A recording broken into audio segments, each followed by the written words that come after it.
Attristé, meurtri dans l'âme, le gouverneur du Sud Kivu, professeur Jean-Jacques Purusi Sadiki, a demandé une minute de silence en mémoire des victimes tombées depuis le début de la guerre dans l'est de la République démocratique du Congo, particulièrement dans les provinces du Nord Kivu et du Sud Kivu. Un geste fort posé devant la première ministre Judith Suminwa Tuluka, les membres du gouvernement central, les élus nationaux et provinciaux, ainsi que des centaines de participants réunis dans cette salle de congrès de Colosie en marge de la deuxième journée de la 12e session de la conférence des gouverneurs.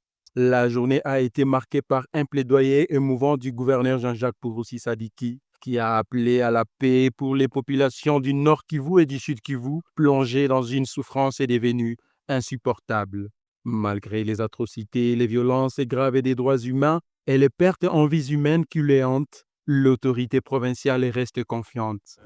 Il y a eu mort d'hommes et aujourd'hui aussi, le M23 a tué encore une fois à Kadutu, dans la commune de Kadutu, plus précisément en Foule. On a tiré sur des personnes à bout portant. Nous avons suivi, nous avons alerté ici les autorités nationales, nous avons alerté le monde entier, Amnesty International, le haut-commissaire des droits de l'homme de l'ONU, mais aussi la CPI. Et par rapport à ça, effectivement, nous avons dit que assez c'est assez, la population a tant souffert, il faut que cet accord soit signé.